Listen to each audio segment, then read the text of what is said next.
Bien, buenas tardes, hermanos. Sean muy bienvenidos a nuestra reunión. Y vamos a continuar con nuestra serie Viviendo una vida cristiana victoriosa. Y el título de esta tarde, de nuestro mensaje de esta tarde es Obedecer la voz de Dios trae la victoria. Y vamos a comenzar con el versículo que se encuentra en Josué, capítulo 6, versículo 1, por favor.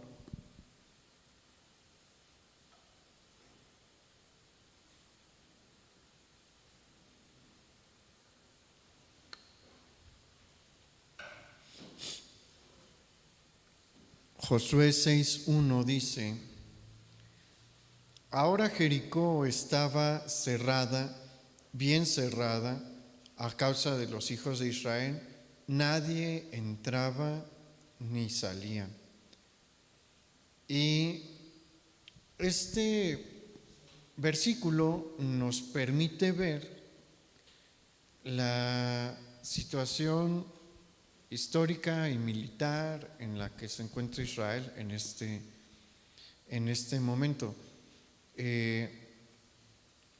Una vez que Josué y el ejército han pasado el Jordán, pues hay varias situaciones, tanto para los hijos de Israel como para los habitantes de la tierra de Canaán.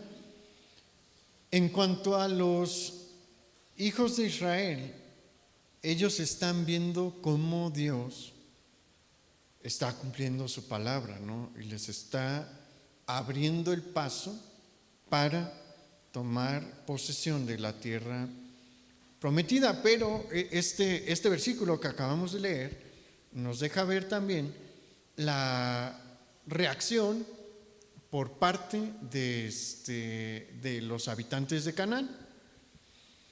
Los habitantes de Canaán han tenido noticias sobre el pueblo de Israel desde hace tiempo.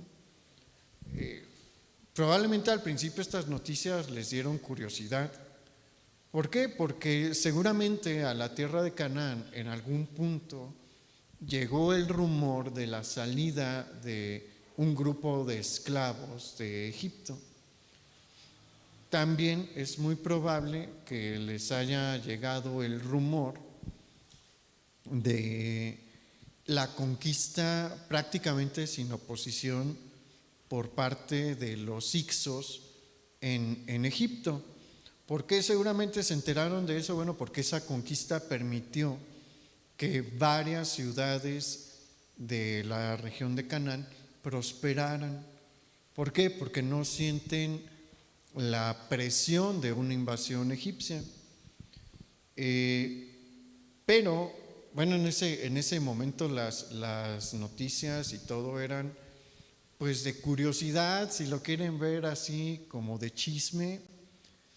Pero a partir de el momento en el que Israel empieza a marchar hacia la zona de la tierra prometida, pues ya no son noticias que les da curiosidad escuchar, son noticias que les empiezan a preocupar, porque cuando termina el vagar en el desierto, Dios les empieza a dar victorias.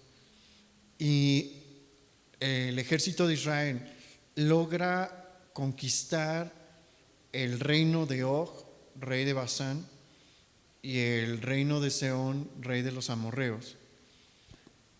Y pues eso ya es una señal de alerta, ¿no?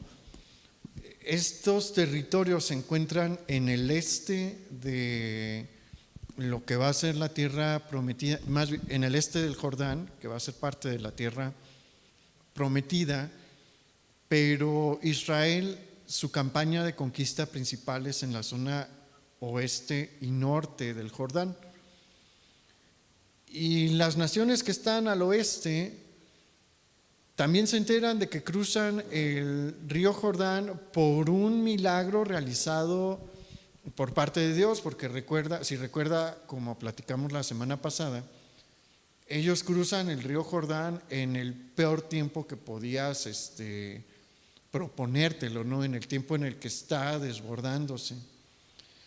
Y bajo este contexto, el rey de Jericó manda cerrar la ciudad, y esto representa un problema para Josué y para el ejército de Israel, porque sucede que Jericó es una ciudad amurallada. Y por la descripción que tenemos en el libro de Josué, cuando nos dice que Rahab tenía su casa en el muro, pues podemos llegar a la conclusión de que muy probablemente en estos momentos Jericó tiene un muro doble. ¿Por qué este es un problema para Israel? Porque para conquistarla, la estrategia que deben de seguir es el sitio. Y ellos no están preparados para realizar un sitio. Cuando Israel se enfrenta a Og y se enfrenta a Sehón, tienen una victoria no porque ellos sean unos grandes guerreros, sino porque Dios está con ellos, pero el territorio de Og y de Sehón no tiene las características de Jericó. Jericó es una ciudad con una posición de defensa privilegiada porque está en una colina. Y aparte, pues, dependiendo de la etapa histórica de Jericó, puede tener un muro sencillo o un muro doble. El hecho de que haya un muro sencillo ya es un problema, pero el que haya un muro doble, pues es todavía peor, porque cuando tenemos una ciudad en estas características, el ataque frontal no sirve de nada. Primeramente, atacar colina arriba es ya una desventaja.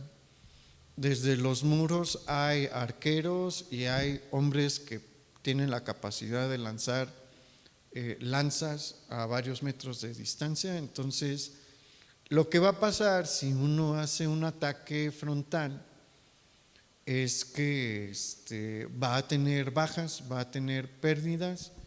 Entonces, un ejército experimentado no hace eso. Un ejército experimentado lo que hace es el sitio.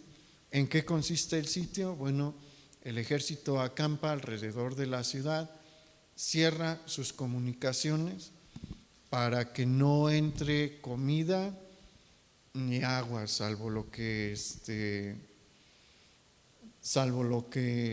caiga de lluvia, ¿no? Lo que puedan captar en la lluvia. Y pues el ejército que está afuera está esperando dos cosas.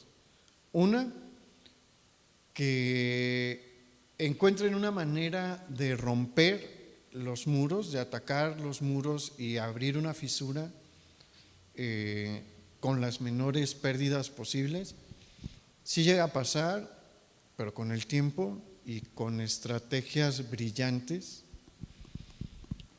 Y pues Israel no tiene militares brillantes, ¿no? Israel no ha estado bajo la dirección de ningún líder militar en una batalla, porque con Og y con Sehón, el líder del pueblo es Moisés, y obviamente Moisés no es el que está blandiendo una espada, ¿no? Moisés está por cumplir 120 años.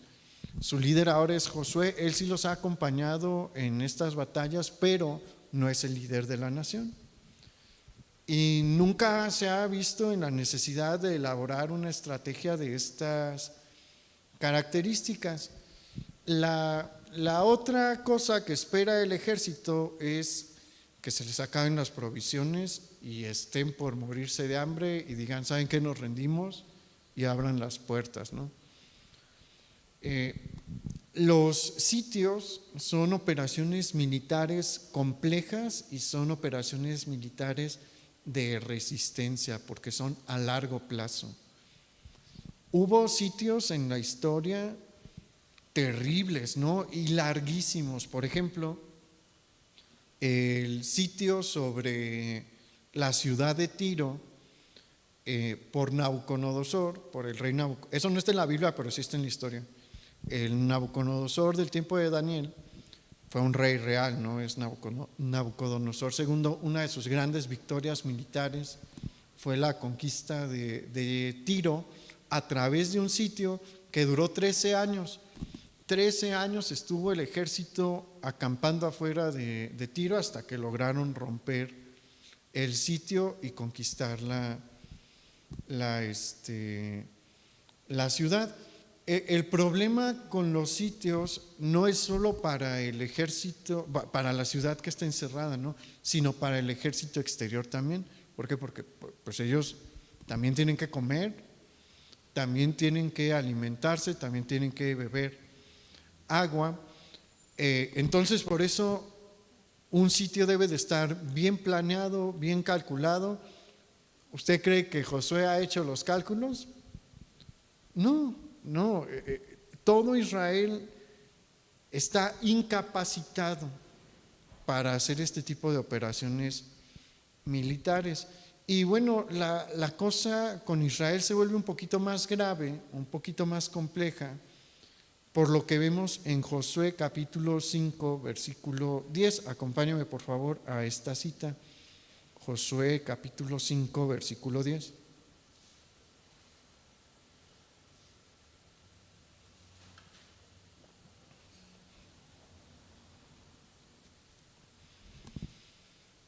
Josué capítulo 5, versículo 10 dice: y los hijos de Israel acamparon en Gilgal y celebraron la Pascua a los 14 días del mes, por la tarde en los llanos de Jericó. Al otro día de la Pascua comieron del fruto de la tierra, los panes sin levadura, y en el mismo día espigas nuevas tostadas. ¿Y qué dice el versículo 12? Y el maná cesó el día siguiente, desde que comenzaron a comer del fruto de la tierra. Y los hijos de Israel nunca más tuvieron maná, sino que comieron los frutos de la tierra de Canaán aquel año. Uno podría pensar, bueno, Dios les sigue dando de comer todos los días, no pueden aguantar el sitio de manera perpetua hasta que se rindan los de Jericó, hasta que se les acaben todas las provisiones a los de Jericó, pero no. Antes de que Josué inicie los movimientos contra Jericó, ya no está cayendo maná. Entonces ellos están pues en una condición, digámoslo así, vulnerable. No saben cómo hacer un sitio, es la verdad, no tienen experiencia en un sitio. No tienen fuentes de abastecimiento, porque lo único que ya le pertenece de tierra a Israel está del otro lado del Jordán. Todo lo que está en el oeste todavía no lo conquistan, entonces no pueden pues suplir alimentos con facilidad. Y termina de caer el maná, no vuelve a haber maná. La situación de Israel y de Josué es compleja. A veces vemos nada más a Jericó como un obstáculo por el muro. Sí, el muro tiene mucho que ver, pero hay muchas otras cosas que hacen la conquista de Jericó muy complicada. Por eso la conquista de Jericó significaba tanto para los israelitas, porque era algo que evidentemente en su capacidad no podían realizar, y como vemos, no únicamente por el muro.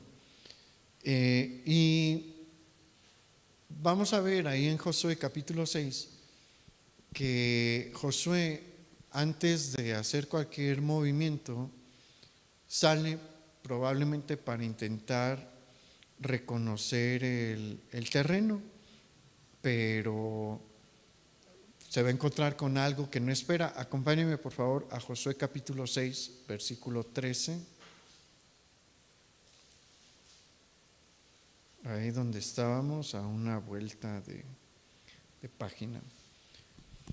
Dice: estando Josué cerca de Jericó, alzó sus ojos y vio un varón que estaba delante de él, el cual tenía una espada desenvainada en su mano. Y Josué, yendo hacia él, le dijo: ¿eres de los nuestros o de nuestros enemigos? De los nuestros o de nuestros enemigos. Él respondió: no, mas como el príncipe del ejército de Jehová he venido ahora. Entonces Josué, postrándose sobre su rostro en tierra, le adoró y le dijo: ¿qué dice mi señor a su siervo? Y el príncipe del ejército de Jehová respondió a Josué: quita el calzado de tus pies, porque el lugar donde estás es santo. Y Josué así lo hizo.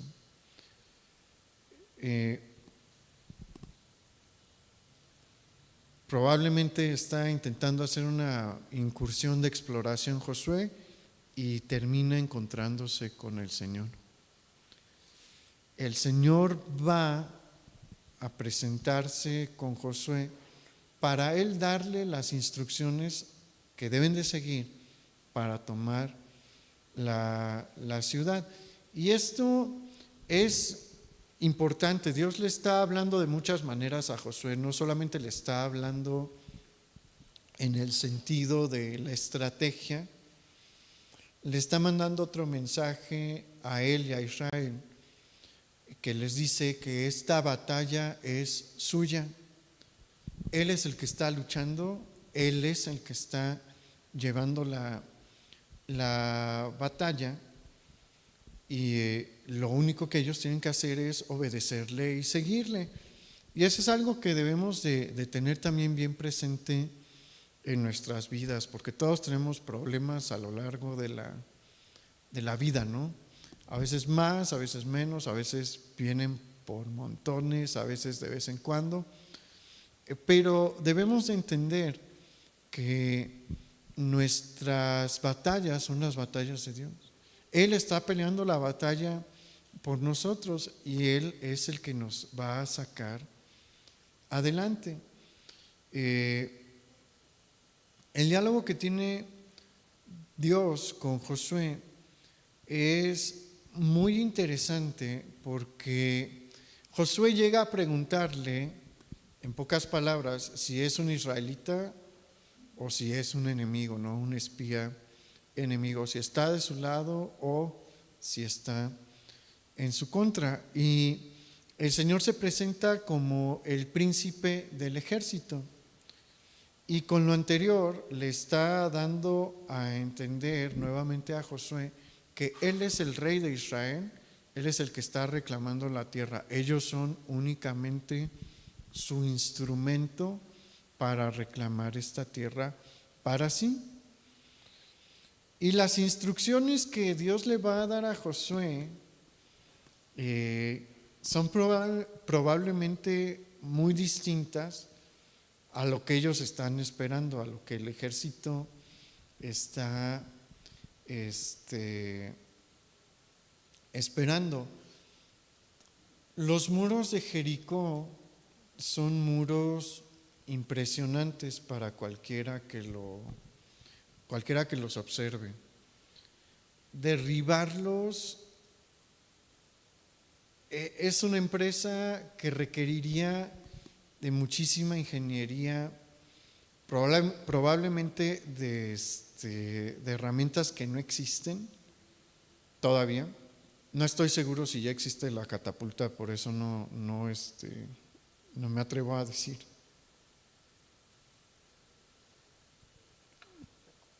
Pero en otros tiempos, pues la catapulta era el instrumento clave, ¿no? Para vencer un muro. A veces funcionaba, a veces no, porque había muros demasiado sólidos. Pero uno esperaría una estrategia, algo que si no eran demasiado altos los muros, que no es el caso de Jericó. Aparte, Jericó tiene la situación de que está en una colina, pero se tendían a usar escaleras, ¿no? Y pues intentar subir, llegar al muro y bajar para abrir las puertas y poder entrar. En algunas campañas eso funcionaba, pero pues uno estaría buscando algo de esto, ¿no? Me acuerdo de niño vi muchas caricaturas sobre la conquista de Jericó, y había unas que eran muy apegadas a lo que dice la Biblia y otras que tenían varias fantasías, ¿no? Y pues en una sugiere, ¿no?, utilizar un proyectil, ¿no?, que era el tumbamuros 3000. Pues uno esperaría, no tumbamuros 3000, pero sí una estrategia de este tipo, ¿no?, una estrategia militar clara, con poder, para poder vencer este muro.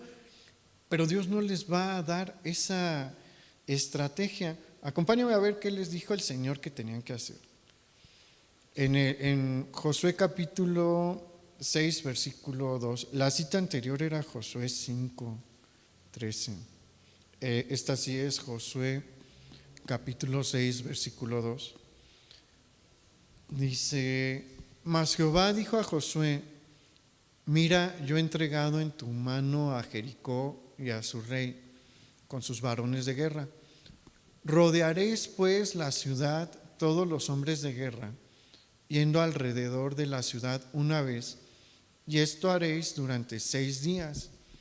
Y 7 sacerdotes llevarán 7 bocinas de cuernos de carnero delante del arca, y al 7º día daréis 7 vueltas a la ciudad, y los sacerdotes tocarán las bocinas. Y cuando toquen prolongadamente el cuerno del carnero, así que oigáis el sonido de la bocina, todo el pueblo gritará a gran voz y el muro de la ciudad caerá. Entonces subirá el pueblo, cada uno derecho hacia adelante. Aquí hay varias cosas que el Señor está diciendo. Y la primera que le dice, o que debería llamarle la atención a Israel, es que Dios está prometiendo derribar el muro. ¿Qué está haciendo Dios ahí? Lo que generalmente, más bien lo que siempre hace, lo más difícil. El mayor problema de Israel era el muro. Esa es la mayor dificultad. Si Jericó no tuviera un muro, la circunstancia sería totalmente distinta. Mire, también no es casualidad que Dios haya elegido Jericó como el primer objetivo de la campaña de conquista. Había ciudades más sencillas también cerca que se podrían conquistar, pero Dios es el que eligió a Jericó, porque Dios quiere mostrarle a Israel que Él está con ellos y que Él hace lo más complicado. El encargado de derribar el muro es Él. Él les está diciendo: no se preocupen por el muro, ese es mi problema. Yo lo voy a quitar. Yo me voy a encargar de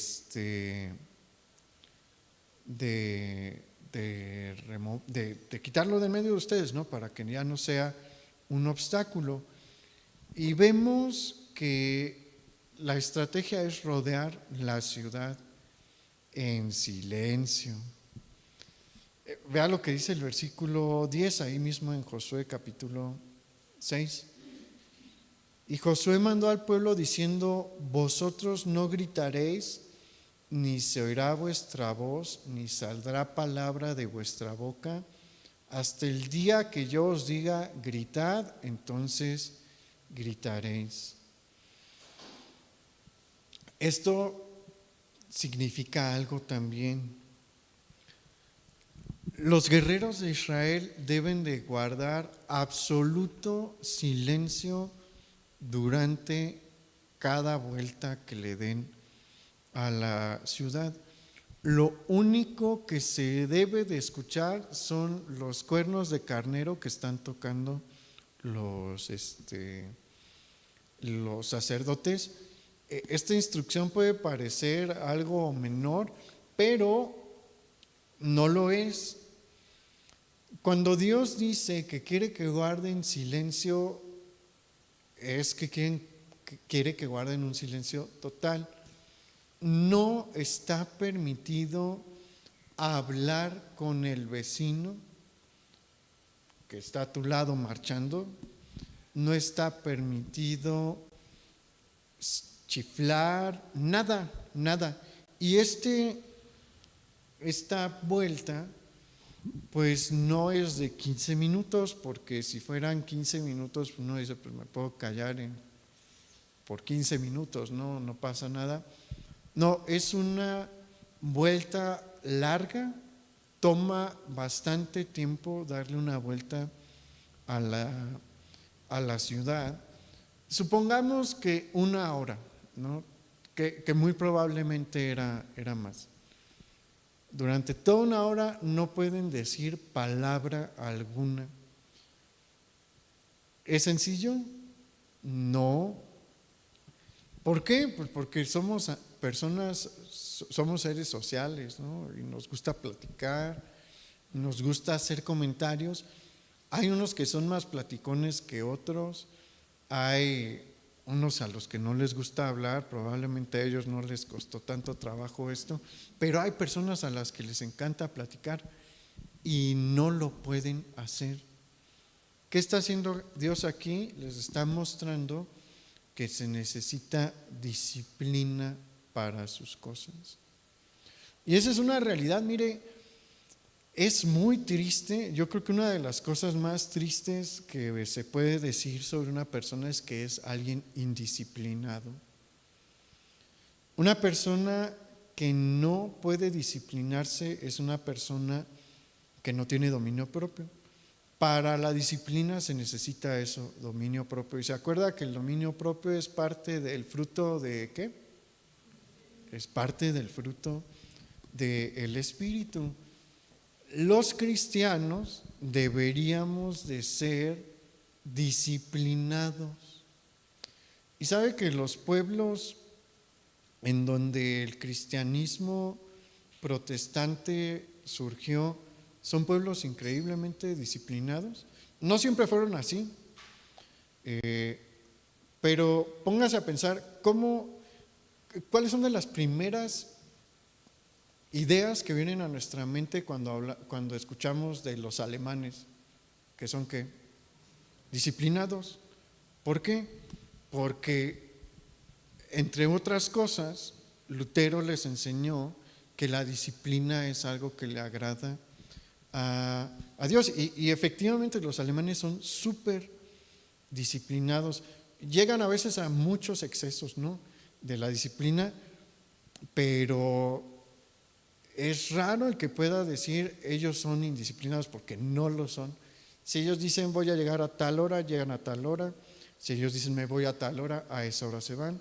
Si dicen voy a hacer esto en este tiempo, en ese tiempo lo hacen. Mire, se ve en el hábito de lectura. Nosotros tenemos tristemente una muy mala cultura de lectura, porque no somos un pueblo disciplinado, la verdad, es la verdad. En promedio, un mexicano lee medio libro al año. El alemán promedio lee entre 15 y 16. ¿Por qué? Porque tiene esa disciplina. Los holandeses no siempre fueron disciplinados, pero en Holanda también el protestantismo floreció y son un pueblo disciplinado. Los suizos, ¿por qué cree que hacen tan buenos relojes? Porque son súper disciplinados también.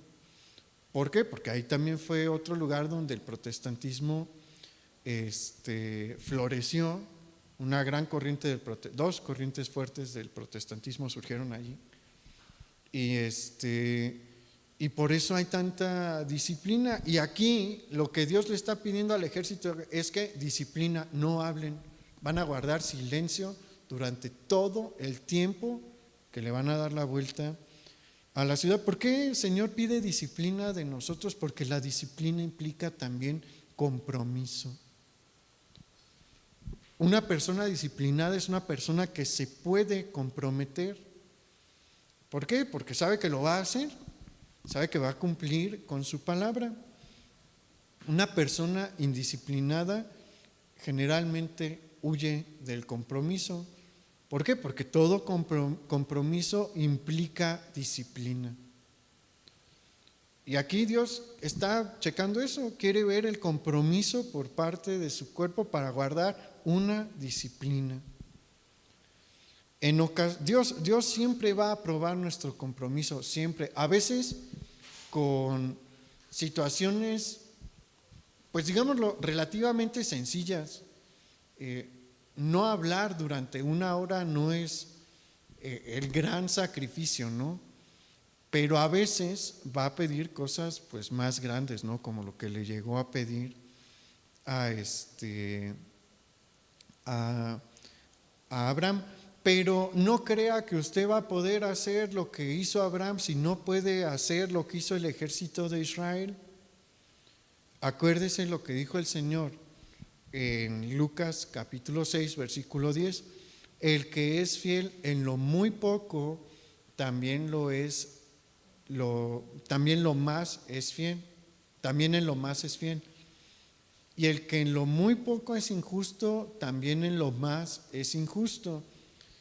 Si usted no tiene la capacidad para disciplinarse en cosas pequeñas, ¿cuáles son las cosas más pequeñas en las que requerimos disciplina como cristianos? La oración y la lectura de la palabra.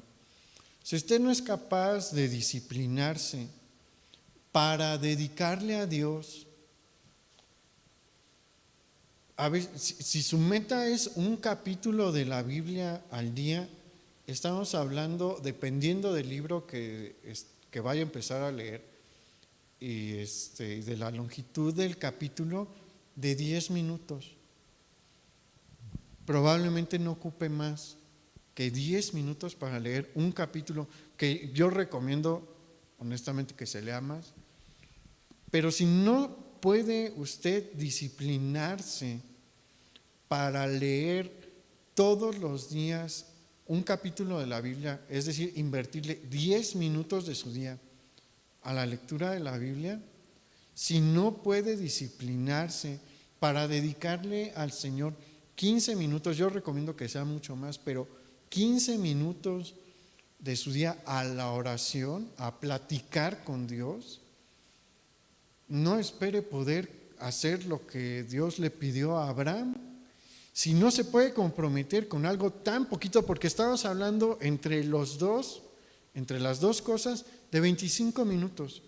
Si no puede tener la disciplina para sacrificar 10 minutos de su tiempo para leer y 15 para platicar con Dios, no espere poder ofrecer metafóricamente a Isaac en obediencia al Señor.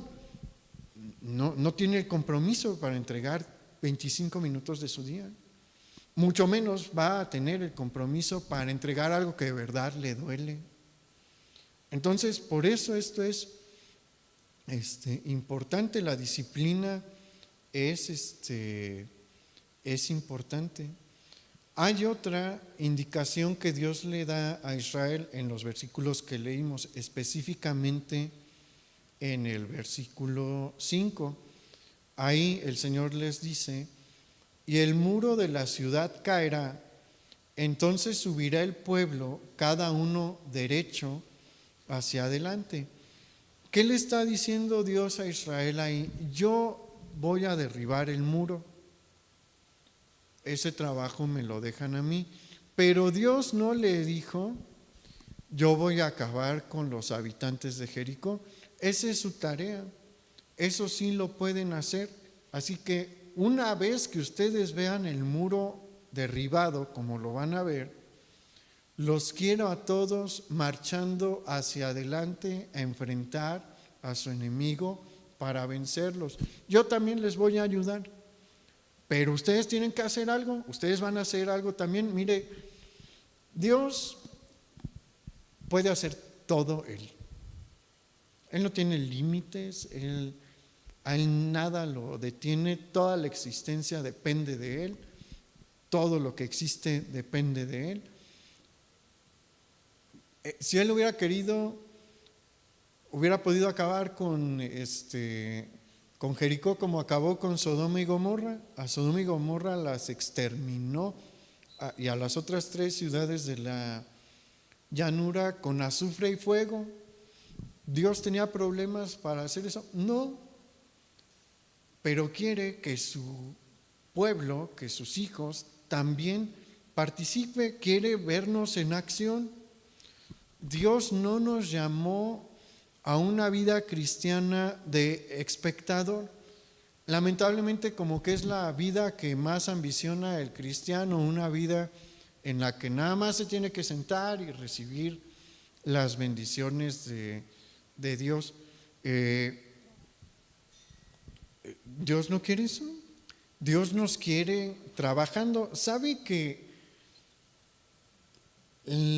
muy probablemente los siervos de Dios en toda la Biblia no fueron gordos?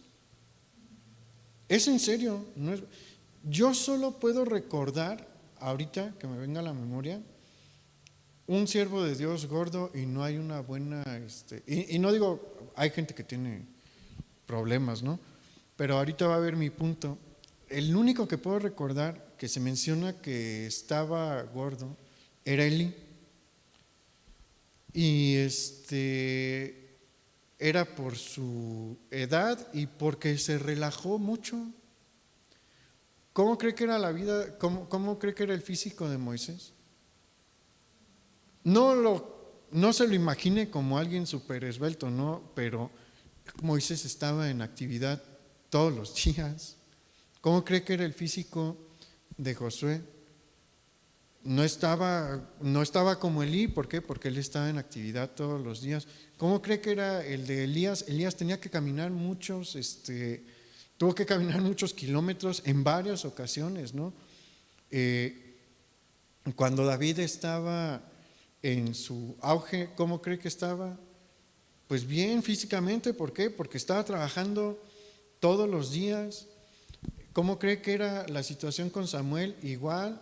A veces Dios le decía, ¿sabes qué, Samuel? Vete estando en una ciudad, ve y unge primero a Saúl, luego a David. En ocasiones tuvo que ir en la primera desobediencia de Saúl, de donde él se encontraba, donde estaba el ejército. ¿Cómo cree que iba caminando?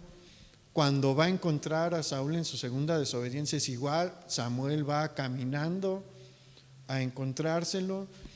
Los discípulos, ¿cómo cree que estaban? Los discípulos tuvieron que caminar lo que nosotros en nuestra vida vamos a caminar, lamentablemente, para llevar el evangelio.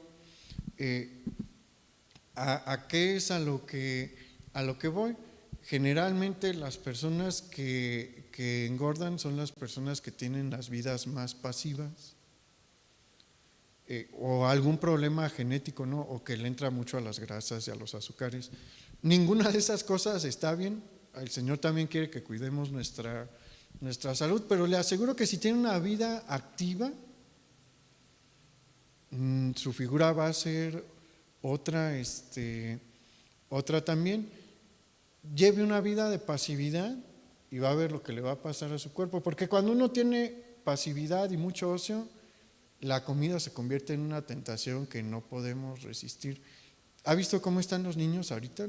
Muchos niños de primaria tienen problemas de sobrepeso porque pues su manera de desahogar el estrés es comer. Y hay papás que no cuidan bien a sus hijos y les dan un montón de chatarra desde chicos, pero en la primaria la mayoría de los niños, ¿cómo están? Normales. ¿Por qué? Porque corren y juegan todo el día. Esta no es una plática de salud, no, pero el Señor sí nos quiere activos, y aquí nos está enseñando eso. ¿Qué le estaba diciendo a Israel? Tú también vas a trabajar. No esperes que yo haga todo el trabajo por ti. Lo más difícil lo hago yo. Las murallas las derribo yo, pero tú tienes que también ponerte a trabajar. Lo que tú puedes hacer, yo quiero que lo hagas.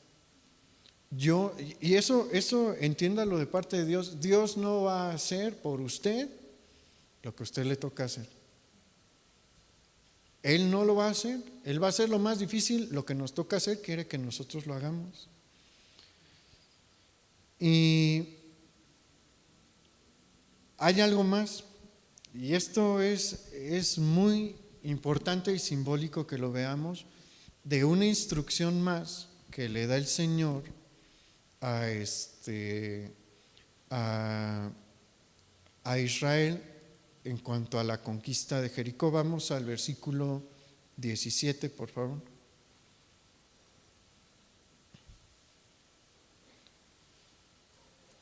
Dice: y será la ciudad anatema a Jehová, con todas las cosas que están en ella. Solamente Rahab la ramera vivirá, con todos los que estén en casa con ella, por cuanto escondió a los mensajeros que enviamos. Pero vosotros guardaos del anatema, ni toquéis ni toméis alguna cosa del anatema, no sea que hagáis anatema el campamento de Israel y lo turbéis. Mas toda la plata y el oro y los utensilios de bronce y de hierro sean consagrados a Jehová y entren en el tesoro de Jehová. Dios le está pidiendo algo a Israel que sí implica un sacrificio. Esta es la primera victoria que ellos van a tener en la tierra prometida, en el oeste del Jordán. No es una victoria pequeña, porque ya explicamos que ellos no tienen la facultad para vencer a Jericó. Si van en sus propias fuerzas, jamás hubieran conquistado Jericó. La derrota de Jericó va a marcar un momento importante en la vida de Israel y en la vida de sus enemigos. Pero Dios está pidiendo algo importante. Mire, la derrota de Jericó iba a darle confianza a Israel, también le iba a dar confianza a Josué y también iba a hacer una reafirmación de lo que Dios le había prometido a Josué. Dios le prometió a Josué: como estuve con Moisés, voy a estar contigo. Y con Moisés, Dios hizo una enorme cantidad de milagros grandes y siempre mostró su poder para respaldar al líder que él había puesto. Entonces, derrotar Jericó es una reafirmación de la promesa hecha por Dios a Josué. Es una victoria que le va a dar confianza y ánimo a Israel para seguir en batalla, pero también significa algo para los pueblos cananitas. Está mandando un mensaje a los habitantes de Canaán. ¿Qué se les está diciendo? Que el Dios del cual oyeron décadas atrás, que sacó con poder a los esclavos de Egipto, humillando a cada uno de los dioses de la nación del río Nilo, está ahora aquí y viene a derrotar a sus dioses también. Otra de las causas por las que Dios elige como primer ciudad de conquista Jericó es que Jericó es uno de los principales centros de adoración del dios lunar de la tierra de Canaán. Y Dios viene a derrotarlo públicamente y a demostrar quién es el Dios verdadero. Entonces, esto es importante, pero Dios pide algo. ¿Qué pide Dios? El botín de guerra. Él está pidiendo las primicias del botín de guerra. Y esto es significativo. El botín de guerra es algo que todo soldado está esperando. ¿Qué es el botín de guerra? Bueno, cuando conquistan una ciudad, pues hay muchas riquezas que quedan allí, matan a las personas. En esta ocasión hay la instrucción de quitarle la vida al ganado también, pero pues las casas tienen objetos de valor y vamos a encontrar que hay objetos de oro, de plata, de bronce, piedras preciosas y otro tipo de objeto que tiene valor en sí. Y lo que se hace en ocasiones es que se le da la instrucción al ejército y les dicen, ok, todo lo que encuentren lo traen aquí y cuando se haya recopilado todo, pues vamos a repartirlo, a veces por partes iguales o a veces se le da más a los que pelearon mejor. La distribución es muy variada, ¿no? Pero hay ocasiones en las que la instrucción es lo que encuentras, te lo quedas, es tuyo, tienes todo el derecho de quedártelo. No sabemos cuáles eran las que utilizaban en Israel, pero el botín de guerra era una fuente de riqueza. Por pelear, pues te hacías rico, porque pues te daban algunas piezas de oro, algunas piezas de plata, una esmeralda, yo no sé, ¿no? Del montón de riquezas algo te tocaba a ti. Y bueno, probablemente ellos están emocionados porque Jericó es una ciudad grande y es una ciudad próspera. En la casa del rey y de los nobles debe de haber grandes tesoros. Y probablemente todos están pensando, pues algo de eso me va a tocar a mí. Pero Dios les dice, de esta no. Van a venir más. Y efectivamente van a venir muchas más victorias, ¿no? Y van a derrotar a reyes más grandes y más ricos que los de Jericó. Pero Dios les está diciendo, el primero es mío. Todo lo demás va a ser para ustedes, todo lo demás, pero lo primero es mío, no quiero que lo toquen, me lo van a dar a mí. Y no es una orden sencilla, pero se tiene que cumplir, se tiene que respetar. Es una orden de carácter económico y esas no nos gustan tanto. Y tiene un equivalente ahorita en el día de hoy, 30 de junio de 2021.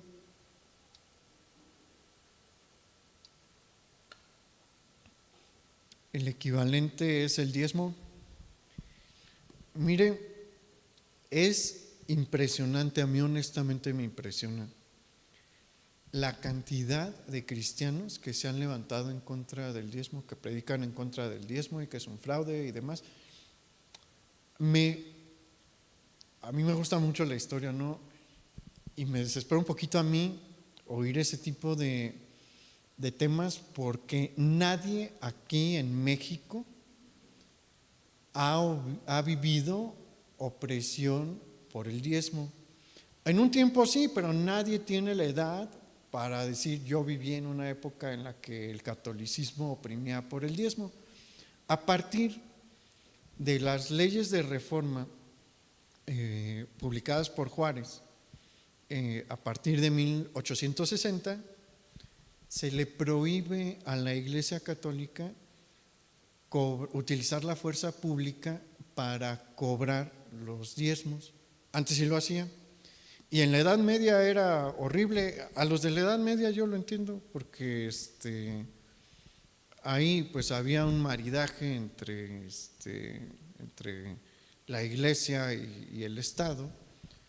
Y pues si tú no entregabas los diezmos, llegaba el ejército y te los quitaba, y si no tenías, pues te quitaban algo de valor a la fuerza para que los pagaras. Nadie aquí en México vivió ese tiempo.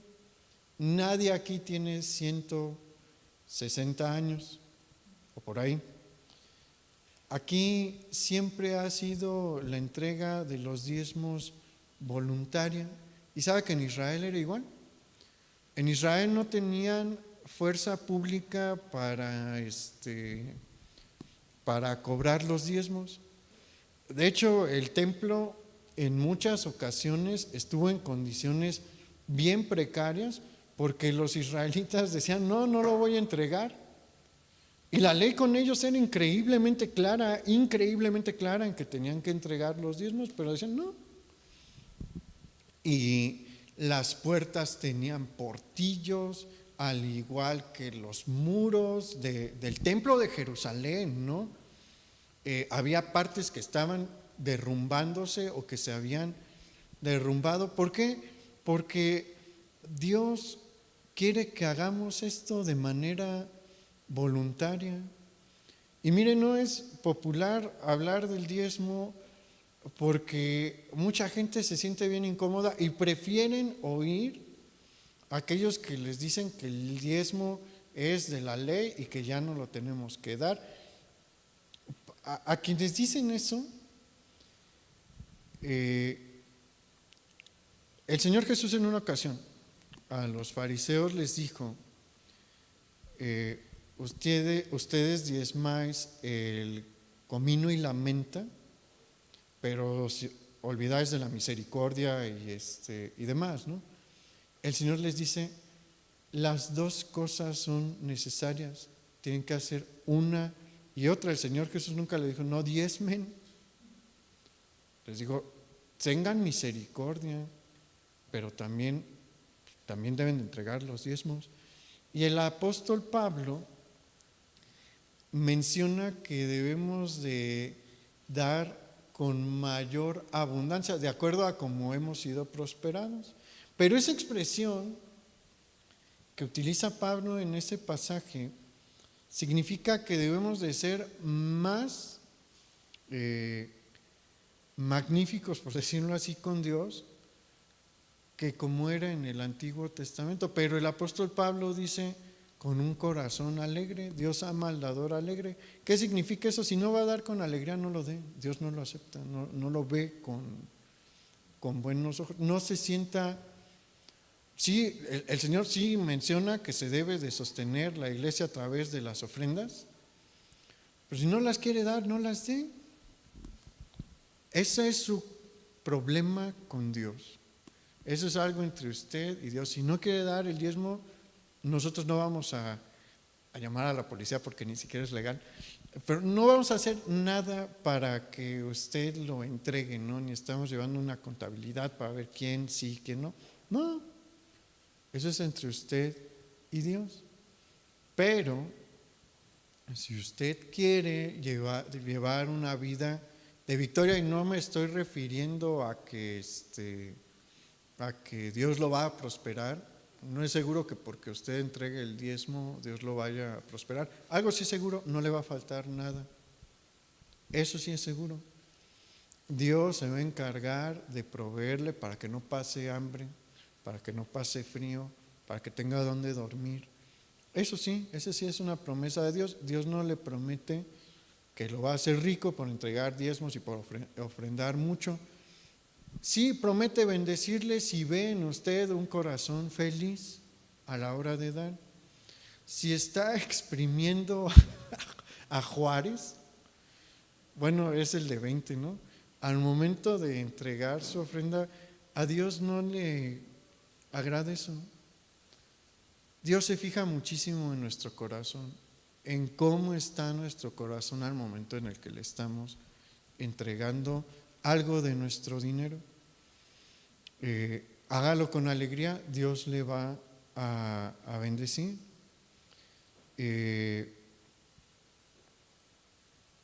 Muchos se preguntan por qué Dios no les confía más económicamente. Y esto sí es cierto, mire, Dios no, como mencioné, no le promete enriquecerle por entregar diezmos y por ofrendar, pero sí promete que no le va a prosperar si no los entrega. Son cosas completamente distintas. Dios promete que si nosotros somos fieles en, en entregar nuestros diezmos y nuestras ofrendas, Él nos va a dar siempre lo necesario para no pasar hambre, para no pasar frío, no pasar sed y no estar desabrigados, no tener un techo donde dormir. Pero sí promete que no nos va a bendecir si nosotros no somos fieles en eso. Y sí hay personas que dicen, Dios no me bendice y no me prospera y no me confía más en el área económica y no entiendo por qué. Y pregunta básica, ¿estás diezmando? ¿Estás ofrendando? Si nos dicen que no, pues ahí está tu respuesta. La respuesta es increíblemente sencilla, porque si no eres fiel, como dijo el Señor Jesús en Lucas 6:10, en lo poco, tampoco lo vas a hacer en lo mucho. Esa es una realidad. Hay personas que dicen, si yo tuviera un sueldo mayor, entregaría mis diezmos porque me alcanzaría. Y la verdad es que no lo harían. Si no están entregando sus diezmos ahorita, con el sueldo que tienen, no lo van a hacer cuando tengan más. Una realidad en la mayoría de las economías es que cuando tienes más ingresos también aumentan tus gastos. ¿Por qué? Porque empiezas a llevar otro estilo de vida.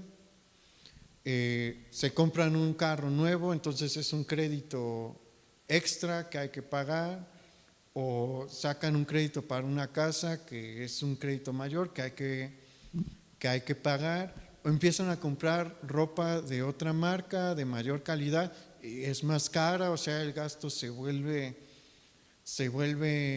mayor. Entonces pues no les va a alcanzar.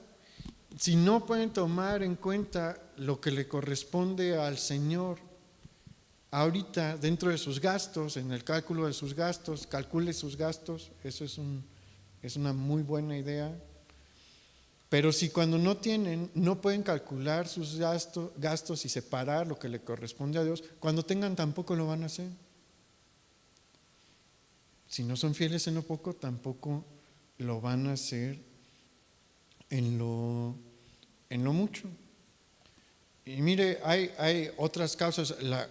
Que no se entreguen los diezmos y las ofrendas no es la única causa por la que Dios no prospera. Hay otras. Hay gente a la que las riquezas les hacen mucho mal. Es la verdad. Hay gente que con poquito dinero extra deja de venir a la iglesia y yo lo he visto y me sorprende honestamente. He tenido amigos a los que les empezó a ir mejor en el trabajo y dejaron de venir aquí o a otras iglesias donde se congregaban. Y bueno, por aumentos de sueldo que no son pues una maravilla del otro mundo, pero pues algo pasa en sus mentes que creen que ya no necesitan de Dios. Entonces hay ocasiones en las que Dios dice, ¿sabes qué? Pues no te va a hacer bien, entonces no va a haber más, te voy a mantener con lo suficiente para que seas feliz, para que estés bien. Y hay muchas otras causas, no voy a entrar a eso, pero el Señor sí espera de nosotros que le entreguemos lo que a Él le pertenece. El trato con Dios es muy bueno, honestamente, porque Él es el que nos bendice. Mire, yo le puedo decir que a mí me ha ido bien en mi trabajo por la gracia de Dios. Tuve un jefe que me bendijo muchísimo y era una persona que no pensaba como una persona común.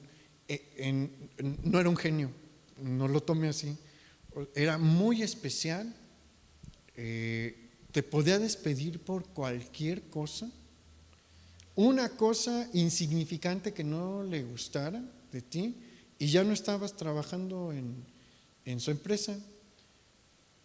Y a mí me pusieron a trabajar directamente con él. Y no todo el mundo tenía ese. En mi caso, honestamente, fue un privilegio. En mi caso sí fue un privilegio, porque Dios me dio gracia delante de él y me promovió y pues gracias a Dios me ha ido bien allí, porque Dios es bueno. Dios nos ayuda y espera que nosotros también le correspondamos. Él nos está pidiendo el 10%. Nos quedamos el 90% y aparte está prometiendo que no nos va a faltar nada y si Él lo considera conveniente, nos prospera de más. ¿No es un buen trato? ¿Cuánto nos pide Hacienda? Dependiendo del régimen fiscal en el que estemos, ¿no? Pero es mucho más que Dios y vemos la bendición de Hacienda en nuestras vidas. ¿Quién ha visto la bendición de Hacienda? Nadie. ¿Por qué? Porque ese es otro tipo de trato. Pero con Dios, Él sí nos está diciendo, tú sé fiel en entregarme lo que es mío, lo que yo te estoy diciendo que es mío, y yo me encargo de ti. No vas a pasar hambre. Mire cuánta gente pasa hambre. ¿Le ha tocado ayunar? Después del tercer día la cosa ya se pone interesante. ¿Sabe que hay mucha gente que ayuna no por voluntad, sino porque no tiene? Y Dios nos está diciendo, no vas a pasar, por eso yo me voy a hacer cargo de ti. Dice que no hay justo que mendigue pan, su descendencia que esté mendigando pan. Entonces como que es muy bueno el trato de Dios, ¿no? Pero no lo tomamos en cuenta. Pero cuando le obedecemos, cuando hacemos caso a sus instrucciones que hace Dios, Dios nos da la victoria de una manera en la que ni nos imaginamos. Vamos a terminar viendo cómo Dios le dio la victoria a Israel. Vamos al versículo 15 ahí en Josué 6. Al séptimo día se levantaron al despuntar el alba y dieron vuelta a la ciudad de la misma manera 7 veces. Solamente este día dieron vuelta alrededor de ella 7 veces. Y cuando los sacerdotes tocaron las bocinas a la séptima vez, Josué dijo al pueblo, gritad porque Jehová os ha entregado la ciudad. Sáltese al versículo 20. Entonces el pueblo gritó y los sacerdotes tocaron las bocinas. Y aconteció que cuando el pueblo hubo oído el sonido de bocina, gritó con gran vocerío y el muro se derrumbó. El pueblo subió luego a la ciudad, cada uno derecho hacia adelante, y la tomaron y destruyeron a filo de espada todo lo que en la ciudad había, hombres y mujeres, jóvenes y viejos, hasta los bueyes, las ovejas y los asnos. El Señor derribó el muro y les dio la victoria.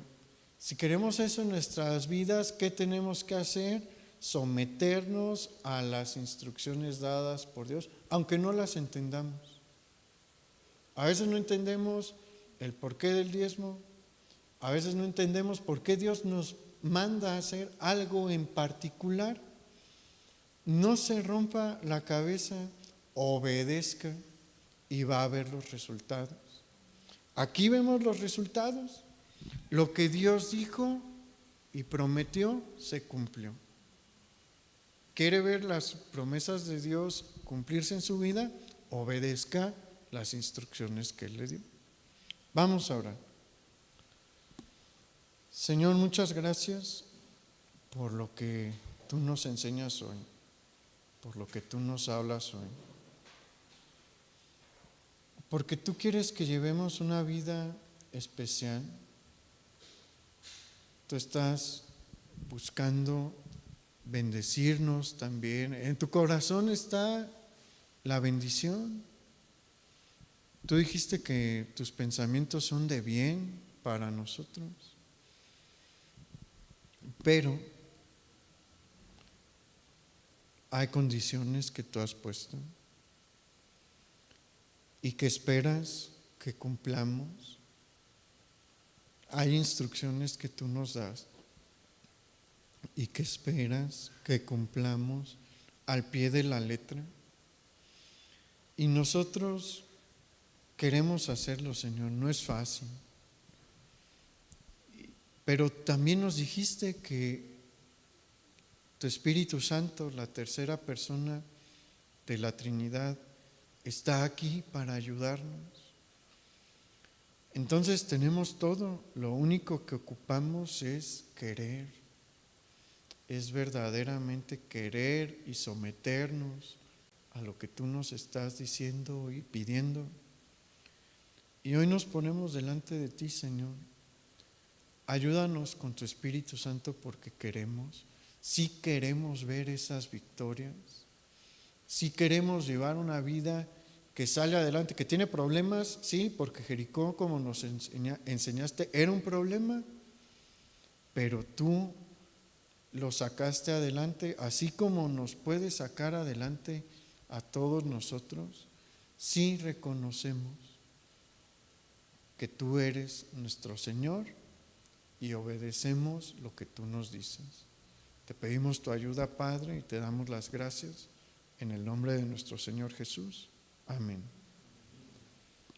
Pues el Señor le bendiga mucho, hermano, que tenga una bonita noche, que descanse.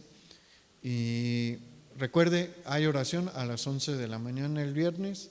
Los jóvenes hay reunión a las 7 de la tarde también el viernes y nuestra reunión el domingo a las 11.